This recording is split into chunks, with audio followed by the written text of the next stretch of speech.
Test, test.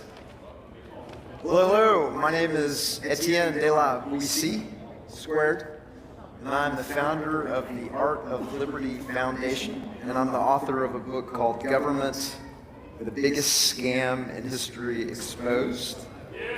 A little bit about me. I'm a technology, an ex-recovering technology executive. I'm a past board member, board advisor. I was a consultant to Fortune 500, 150 companies. Worked on Wall Street, lived outside of Washington, D.C., was part of Washington, D.C.'s largest think tank, or largest CEO network. I worked at one of the big four think tanks in my youth, and in my youth I ran a national third-party political campaign. And so I got a chance to see government up close and personal, and so that what led to the writing of my book. The book, Government, the Biggest Scam in History Exposed, is a book designed not for necessarily the people in this room or that are watching, but really for your friends, your family, and your colleagues. How do you bring somebody to that moment of insight? How do you explain what's going on in our world in the shortest amount of time? How do you take somebody from 0 to 60? The book is backed up by a credit card-sized flash drive that we call the Liberator. The book's now in its 5th printing. We've sold copies to 22 different countries. It's probably about 6,500 hard copies out there, 20,000 downloads of the PDF of various editions of the book. The executive summary of the book is that government was never intended to protect life, liberty, and property. Government is best thought of as a technique for robbing and controlling populations, and you can never, ever, ever have a legitimate government. And I'm going to go into that here in a second. It is impossible to have a legitimate government because it's impossible for you to delegate rights that you do not have yourself to a representative or to a government to represent you doing something that you don't have the ability to do yourself. You can't be bound by a social contract that you didn't sign. And if my girlfriend and myself can't vote to rob you because there's 2 of us and 1 of you, well, it doesn't matter if there's 3 of us or 4 of us or 20 of us or 330 million of us. There's no magical additional person that makes something that is inherently immoral, inherently unlogical, now moral and logical just because the majority want it to be so. And so government has quite literally been the biggest scam in all of history. It's essentially a technique to rob and tax farm the population. The subtitle of the book is How Intergenerational Organized Crime Runs the Government, the Media, and Academia. And that's really one of the secrets that we expose in the book, is it's the government and the media and academia working together to control the information the population receives so that they believe that it's legitimate that they get tax farmed and that they get told what to do because some people, not everybody, not the majority, even if it was the majority, it still wouldn't make it right, decide to vote in these rigged elections, or any election, even if the election wasn't rigged, again, because you can't, delegate rights you don't have yourself. There can never be a legitimate moral government. So, and this is some hard medicine for some people, but the Constitution was either a scam so that they knew that they were going to be instituting a document, a one-sided contract that gave them the ability to tax and redistribute people's money that earned it and saved it, or it was a dumb idea. So it either authorized the government that we have now, that is taking 50% of everybody's income and achieving this unbelievable level of tyranny and criminality, or it was completely ineffective in preventing it. So it was not able to protect even the basic civil rights outlined in the Bill of Rights. It wasn't able to limit government at all. It didn't work. Even if it looks good on paper, the fact of the matter is it didn't do what it set out to do. And so it was either a scam from the beginning or it wasn't a good idea at all.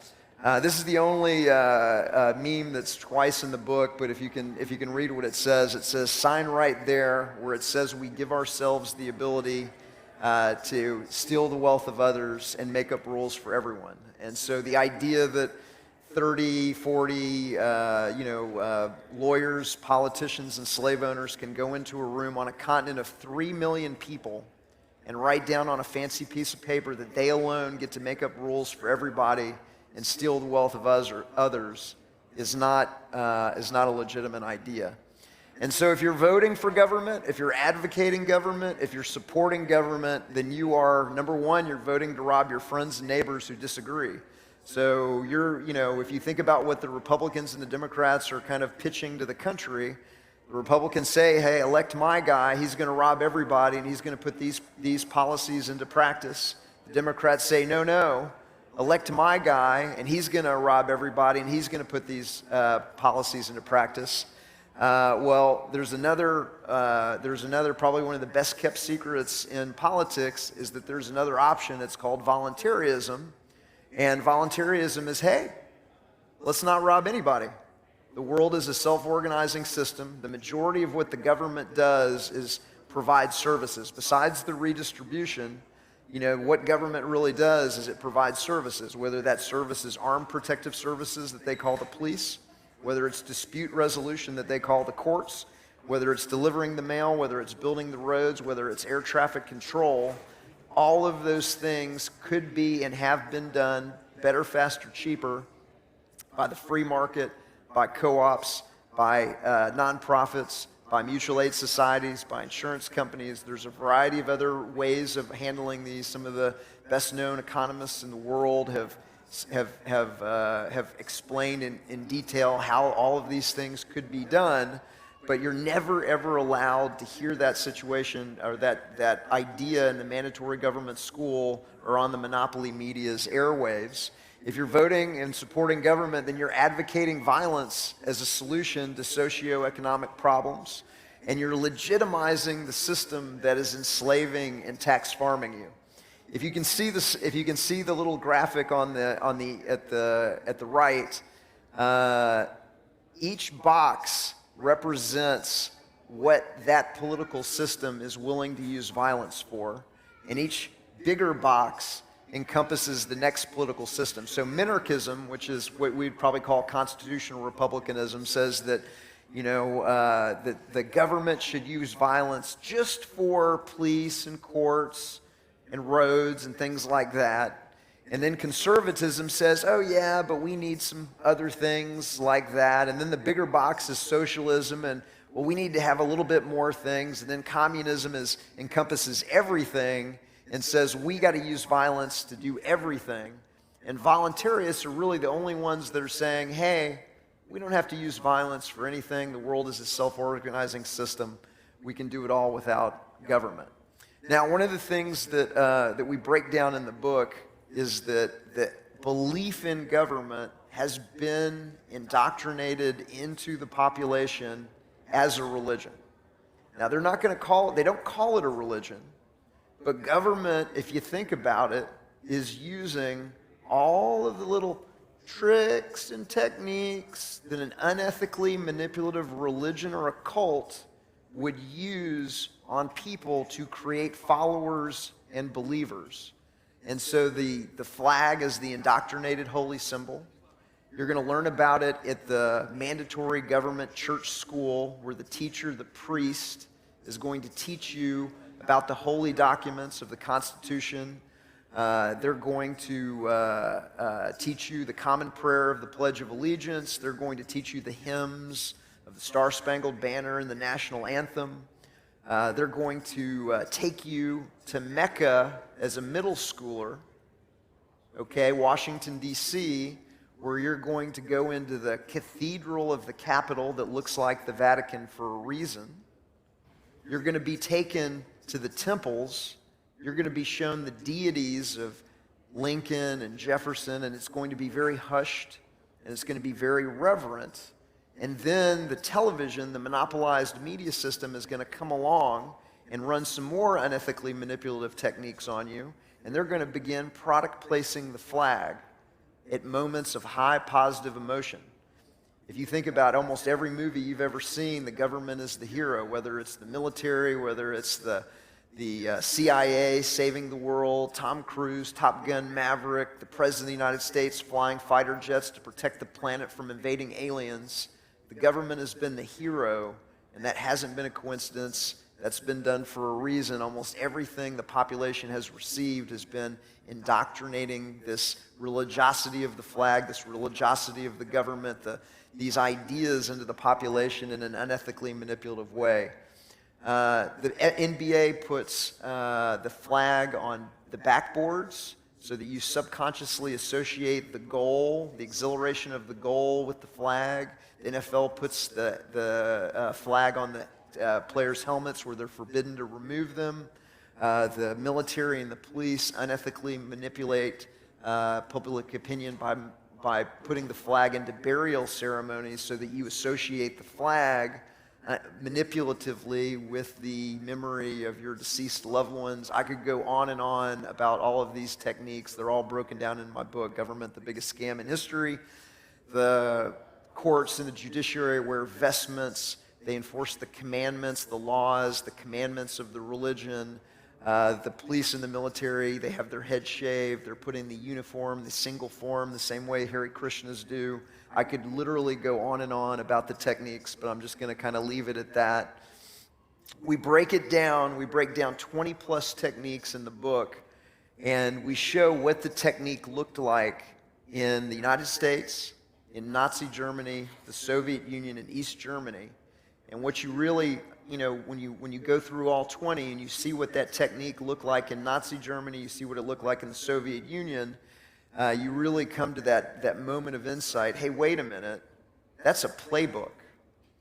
They're doing that on purpose. That's artificial. They're doing that on purpose. They're running game on me, and it's been a game. And some of these techniques, are thousands of years old. The original Etienne de la Boetie wrote about them in 1530.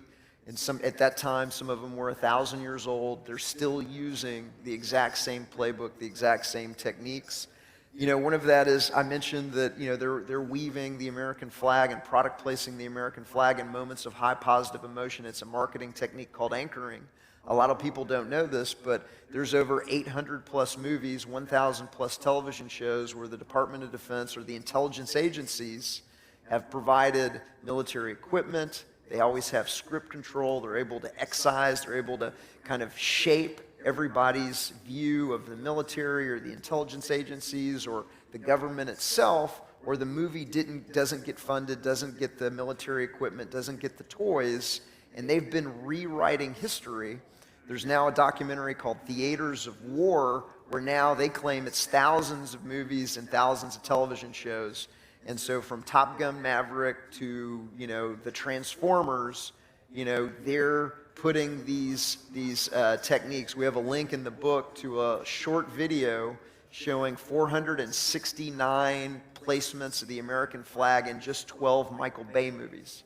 And so you don't really understand this is going on until they just cut out that small second of the flag, and they're like going ding, ding, ding, and they're just showing that second or two that the flag is on the screen. And then once you see it, you can't really unsee it, and you realize, hey, wait a minute, they're doing that on purpose. They're running game on me. So it's the government and the media.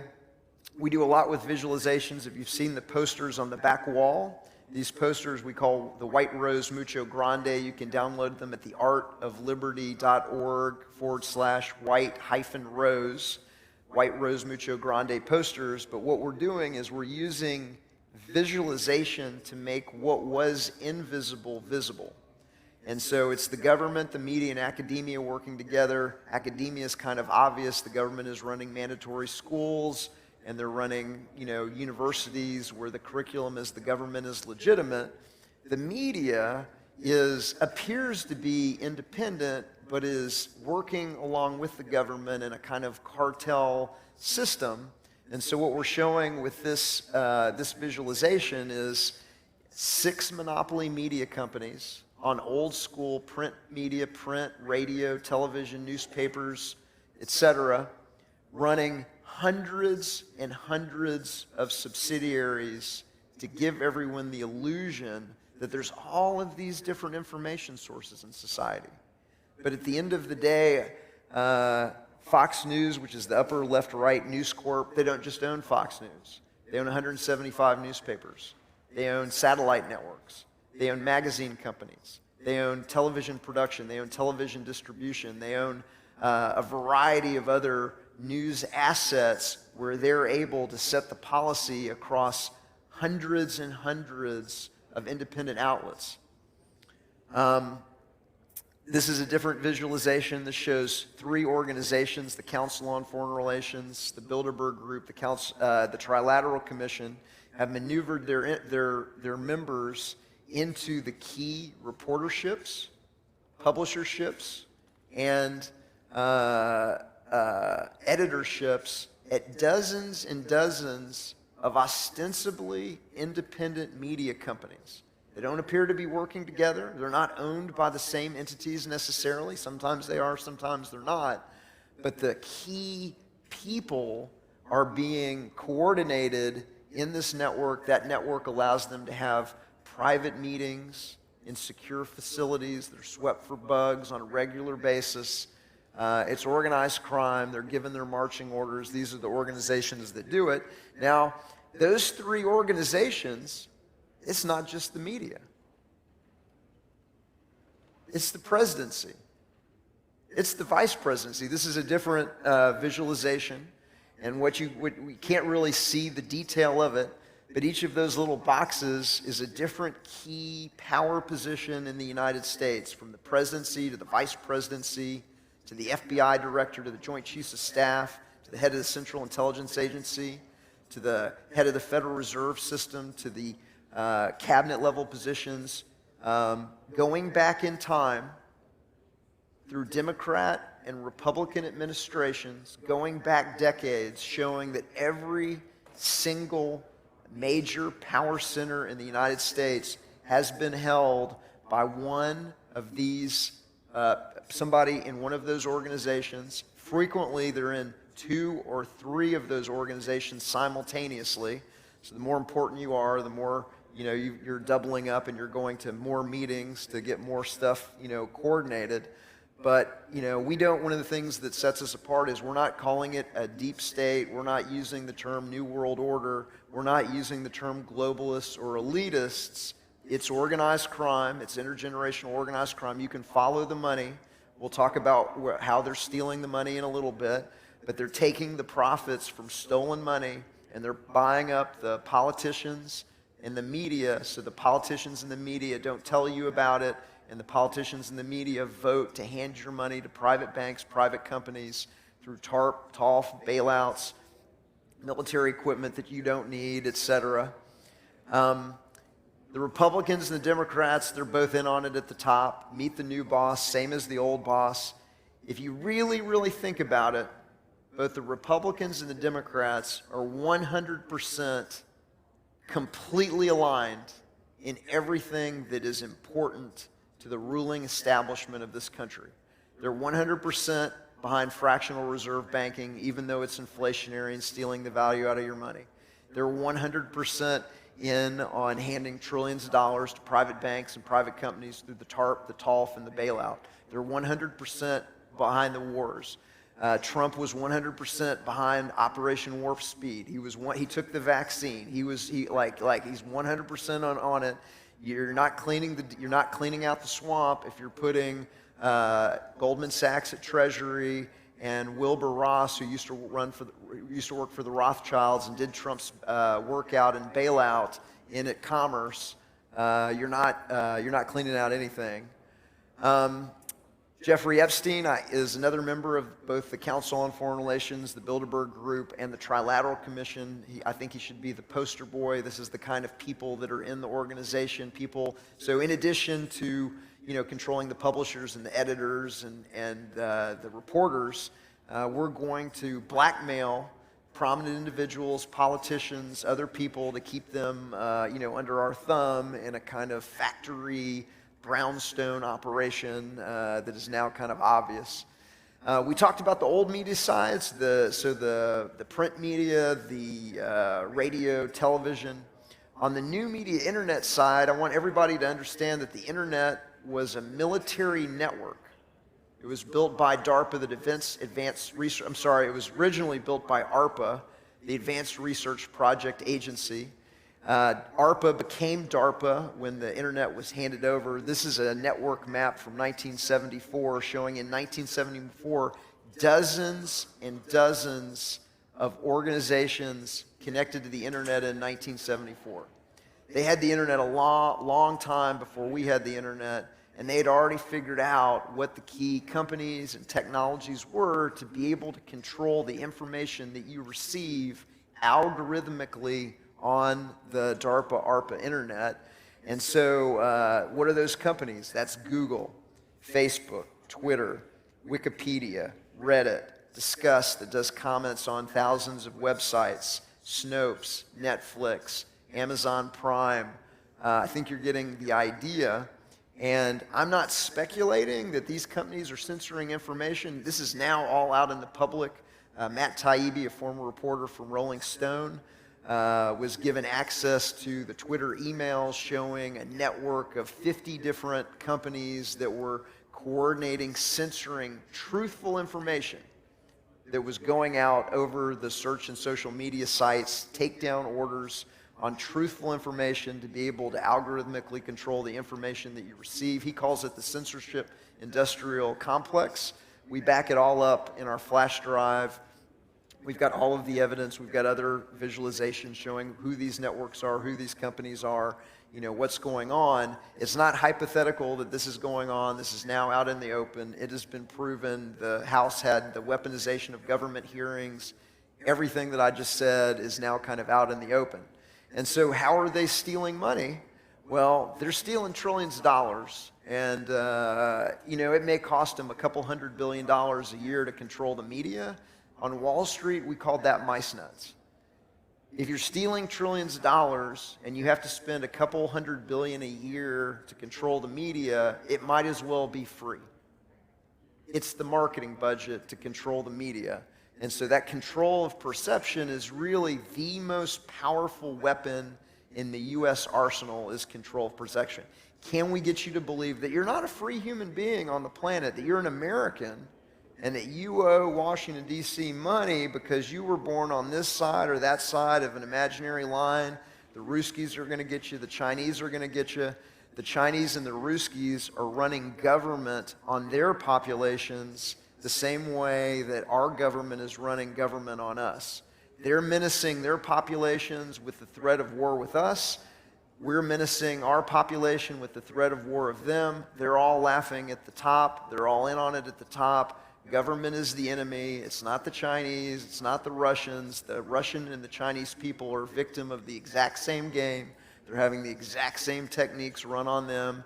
It's just a little different. It's a little different constitution. It's a little different flag. It's a little different curriculum in the mandatory government school. It's a little bit different it's a little bit different religion than our religion, but that's how they do it. And so at the top of the pyramid is the banks, and they're creating money out of thin air using a technique called fractional reserve banking. The basics of the scam is when you go to a bank to get a mortgage or a car loan, they're not loaning you depositor money. They tickle the ivories. They credit your account with digital dollars, even though that's inflationary and even though that's stealing the value out of everybody else's money. The more dollars they create for bailouts or stimulus or quantitative easing or whatever it is, those dollars begin to compete with the existing dollars that are in circulation and bid up prices. This is the reason why prices are going up. It's not because fairies come at night and sprinkle pixie dust over gas pumps and price tags, which the media would have you believe. It's because we've got a crooked monetary system made possible by government that is doing something that is inflationary and stealing the value out of everybody else's money. We're handing trillions of dollars to private banks, private companies through the bailouts and the stimulus. This, I think, was one of the reasons that they engineered the COVID was the engineered reason to hand billions of dollars to private companies and bailouts and stimulus. It's military procurement. weapons deals, $2,400 toilet seats, $35 screws. The Pentagon can't account for trillions of dollars in weapons and spare parts. Homeland and security, police state spending, government monopoly privileges. These are just a few. These are kind of like the big buckets, but there's a gazillion ways that the government is ripping us off. And so it's the banks at the top. And so imagine you're playing Monopoly and the banker is cheating. And the banker is reaching under the table and grabbing $500 bills when nobody's looking. At the end of the game, who owns everything on the board and who are renters and debtors in their own country. And so that is the kind of the basics of how the scam works. I'll give you one more analogy. If I have $1 and you have $1 and we have the only $2 in the world, I have 50% of the world's wealth and you have 50% of the world's wealth, and a bank or a government comes along and creates $2 more, okay, through quantitative easing or fractional reserve banking or bailouts or stimulus, now all of a sudden I've been reduced to 25% of the world's wealth, you've been reduced to 25% of the world's wealth, and the bank or the government has just stolen 50% of the world's wealth. So they're buying up the world with the little paper tickets that they create out of thin air, and those assets are being managed by BlackRock and Vanguard and State Street and some other large private equity companies and capital managers, all right? And the executives, the C-level executives, are being organized in the World Economic Forum, the Council on Foreign Relations, the Bilderberg Group, and the Trilateral Commission. And those are the front organizations that allow them to get their puppets together in private, secure facilities where they're given their marching orders to participate in the COVID or go along with 9/11 or whatever the scam of the day is. Now, they typically leave, if they just left one company standing, okay, so they're providing unlimited capital to a certain amount of people, of companies. Those companies are buying up their competition and they're leaving 2 to 3 companies standing, because if they left just one, then it would be obvious what was going on. So they're going to leave Walmart and Target. They're going to leave Costco and Sam's Club. They're going to leave Lowe's and Home Depot. They're going to leave Staples and Office Depot. They're going to leave Democrats and Republicans. But it's the illusion of choice where BlackRock and Vanguard and State Street own the majority of both of those companies, frequently own the majority of both of those companies. So, again, the good news message of the book is that we just don't need government. So everything that government does would be done better, faster, and cheaper by the free market, by mutual aid societies, by insurance companies, co-ops, genuine charities.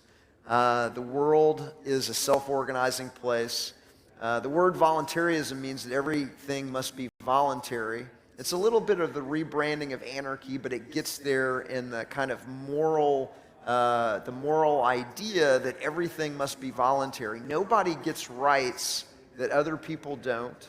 Nobody gets the ring of power because there isn't a ring of power. And if everything has to be voluntary and nobody has rights that other people don't, then you don't have a government. You can't have a government because a government, by definition, has rights that you don't. And so I'm not saying that you can't have governance. You just can't have government.